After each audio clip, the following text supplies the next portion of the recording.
Questo è il miglior consiglio per asciugare il bucato in pochi minuti.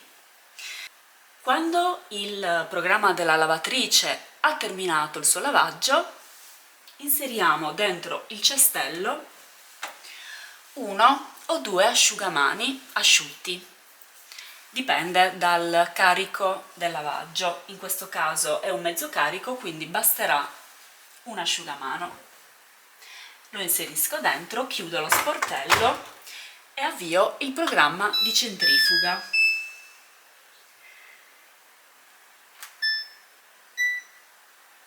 Basterà anche una centrifuga veloce di soli 14 minuti per avere un bucato quasi asciutto.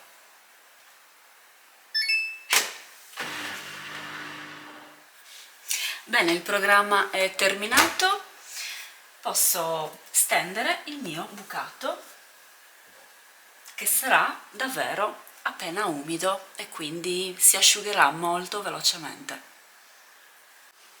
Ed ecco qua il bucato steso. Ho lasciato un po' di distanza tra un capo e l'altro in modo che l'aria possa circolare in mezzo e quindi accelerare l'asciugatura. Ovviamente, se abbiamo la possibilità di una bella giornata di sole e di vento, li portiamo all'esterno e i panni si asciugheranno in soli 15 minuti.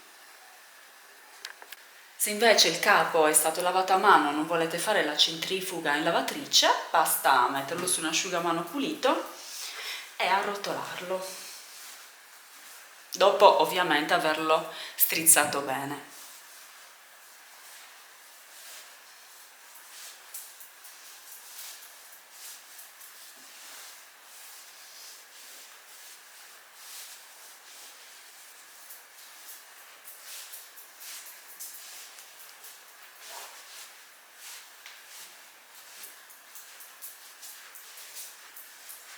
Schiacciamo per bene e ora è pronto per essere esteso.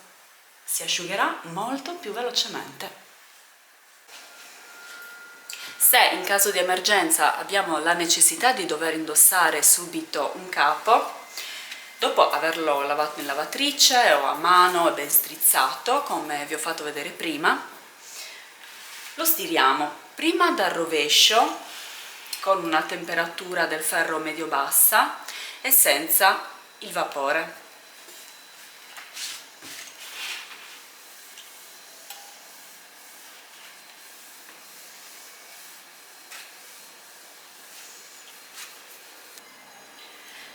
Poi lo rovesciamo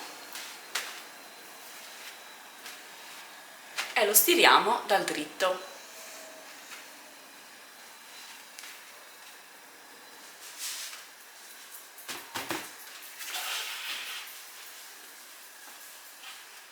Ora lo appendiamo,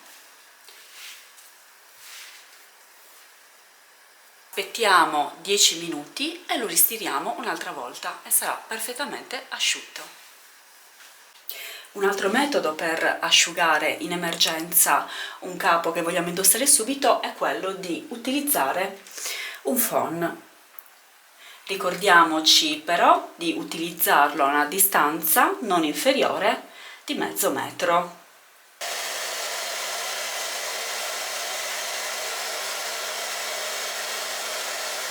Questo metodo va benissimo anche per asciugare la lana.